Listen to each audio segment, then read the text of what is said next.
ABC Listen. Podcasts, radio, news, music and more. Hi, News Daily listeners. I'm Avani Dias, and I'm just jumping into your feed to tell you about a new podcast I've been working on. I've been living in India for a few years now, and there are pictures of Prime Minister Narendra Modi everywhere. But when it comes to the man himself, there are so many myths and stories. As India heads to the polls, I want to get some answers. You can listen to the podcast. It's called Looking for Modi.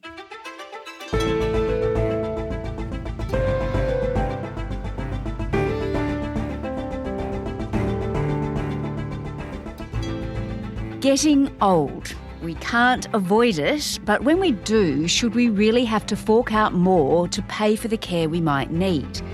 The government's looking to shake up the aged care sector to make it much more user-pays, particularly if you're a wealthy baby boomer. Today, investigative journalist Anne Connolly on what that means for the family inheritance. I'm Sam Hawley on Gadigal land in Sydney. This is ABC News Daily.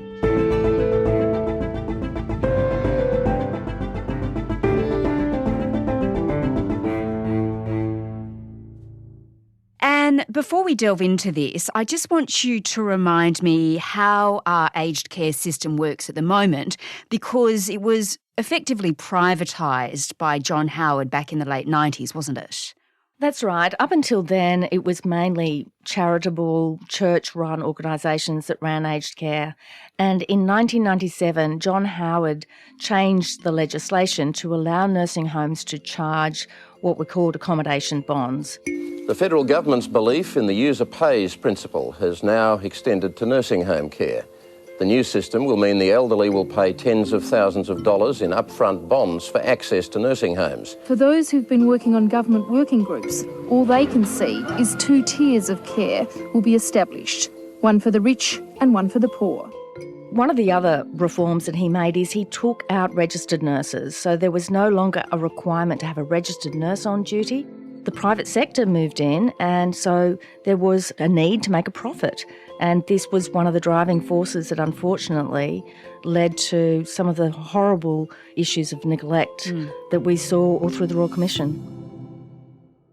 Yeah, and it was your reporting really that exposed some of that neglect and abuse in the lead up to the Royal Commission, your Four Corners program. So just tell me then, and since the Royal Commission, what has changed? I mean, I think, one of the things to say about once Labor came in 2022, it put registered nurses back on duty 24/7. I mean, you still only need one. You could have 100 residents and still have one, but hopefully a lot of places have more.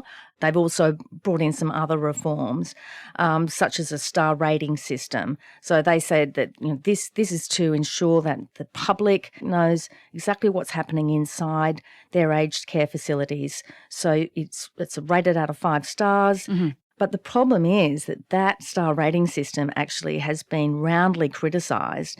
In particular, homes are getting 4 out of 5 stars, even when they've failed, say, half of the standards of a regulator's inspection. So what it means is a family can look at that and say, well, it's 4 out of 5 stars, but they can't dig down into the detail.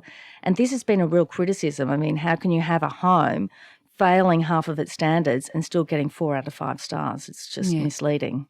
So they brought in this star system after the Royal Commission, but even if a facility gets 5 stars, what you're saying is you can't really trust that rating. Well, this is another thing. You're not going to find out if there have been terrible serious incidents. I mean, at the moment, there's 40 alleged sexual assaults or unlawful sexual contact per week in Australia. I mean, it is an absolutely astounding figure. In the first instance, people should be aware if their home is having these sorts of incidents. But then if you're going to, on top of that, ask people to pay a lot more money, then you would think that they're going to have to have a lot more transparency, because they're not going to want to spend a fortune on a home where these shocking incidents are happening on a regular basis. So it sounds like transparency is still a major problem. Just tell me, Anne, how big an issue is the funding? Does more money mean a better service, if you like? Well, I mean, it's hard to know because we don't really have that system. So the regulator and the government and the Department of Health has no oversight of what the providers are giving to the public. And in fact, it's really hard to know exactly what state the sector is in because they're constantly saying that they don't have enough money. Well, since the Royal Commission, they've increased funding by about $5 billion a year. It used to be about $23 billion, and now it's close to $30 billion per year because of the Royal Commission findings and then COVID. So they got a lot more money, but they're still saying they don't have enough.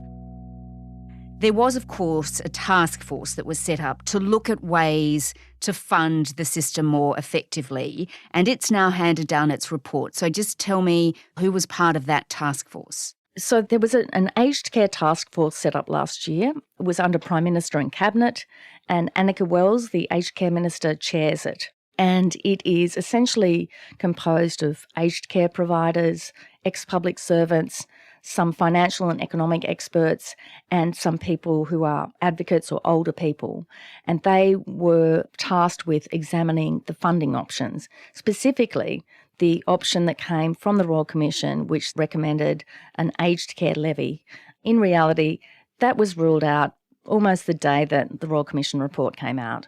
Neither government wants to impose a new tax. We've already got a levy for the NDIS. Mm-hmm. There's a lot of controversy around that because the costs keep blowing out. They do not want to do it again. So when the task force says they've ruled it out, they'd ruled it out very, very quickly. Mm-hmm. So they've come up with another option, and it's the option that the aged care providers have always wanted to do, and that is to get money from people themselves, the family estates, if you like, homes, super. They want more of a cut of that to go back into aged care to fund the whole system, mm-hmm. not just their care, but the whole system.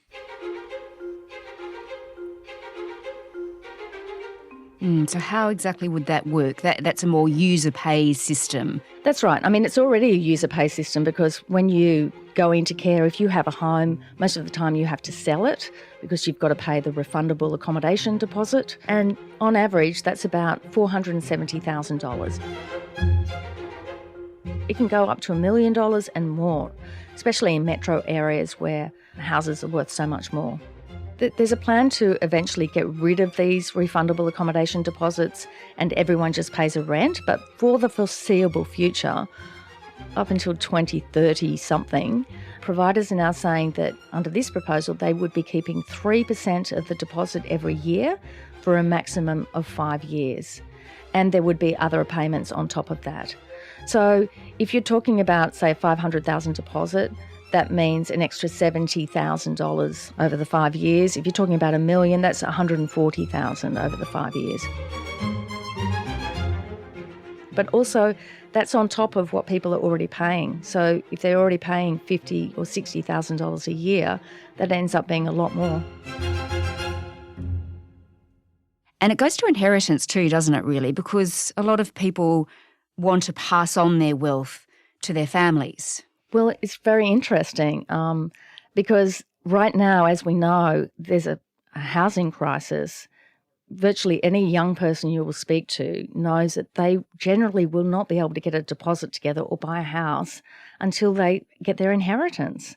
So if we're talking about that super or the value of the house just basically being whittled away in aged care costs, it's going to pose some interesting questions. I mean, older people are already very reluctant to go into facilities like this. Everybody wants to stay at home.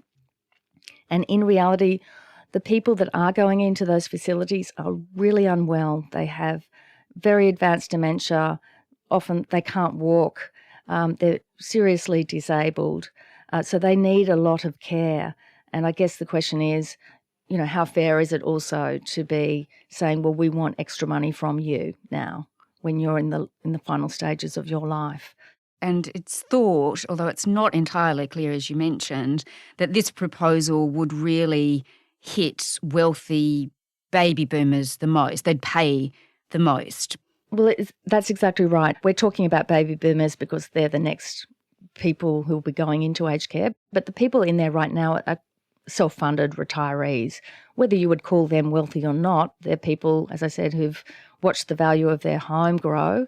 They're paying maybe $40,000, $50,000, $60,000 a year already. So the idea of asking people to spend even more than that, you then have to ask the question, and this hasn't been articulated, what are they getting extra for it? Well, they're not getting anything extra. They're actually funding the whole system. And the responses we've had from people are along the lines of, why, after all these years at the end of my life, am I forced to fund other people? I've paid taxes all my life. No other sector of society is asked to contribute anything in terms of when they need care. So, for example, the NDIS is not at all means tested. With childcare, people do pay, but they do get some money back tax-wise. So we're asking people at the very end of their life to pay a lot of money, we're not quite sure how much, for unknown reasons. We're told that it will improve care, but there's no particulars on how that will happen. How do we know that this is going to go into care? How do we know it's not going to go straight into their profit? There's no transparency around how the money is spent, so what do we know? But what is interesting about it is the fact that both parties seem to support it. Yeah, okay, so it seems like it will happen because it has bipartisan support. Well, it does have bipartisan support, and neither party, when in government, wants to be burdened with this. I mean, let's be honest, the industry would probably love if there had just been a levy, because that would just be money coming in that would be assured. That's not going to happen, so this is the next best thing. And the government and the opposition is always going to support it because it lets them off the hook. Yes, no extra taxes. Which is pretty good at the polling booth, and that's something the Minister, Anika Wells, was very keen to highlight. And we also rule out any new tax, any levy and any changes to the treatment of the family home. Those were some red lines that the opposition had expressed, and we do this in the hope that we'll be able to work together in a bipartisan way to land a sustainable way forward for aged care.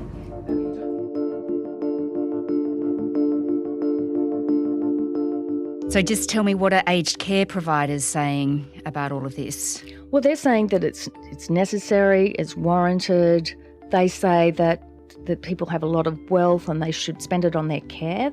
They shouldn't be holding on to it to hand on to the next generation, and that the system is failing, and because of the ageing population that we have, that this is the only way forward. And the other point to be made is this has all been done really fast, very, very quickly.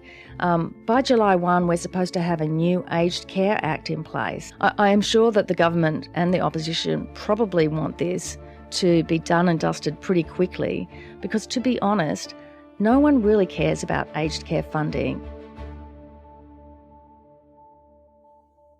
And what do you think this whole debate says about how we actually value people in Australia as they get older? I think it says that as a society we do disregard the elderly as something of a bother, that they're not relevant any longer, that they don't have anything to contribute. They really don't have a voice. We're such a youth-obsessed society. I think perhaps if young people started to think about what might happen to their inheritance, they might take a bit more interest in the debate, because it could be whittled down somewhat. And of course we all get old. That's right, we all get old.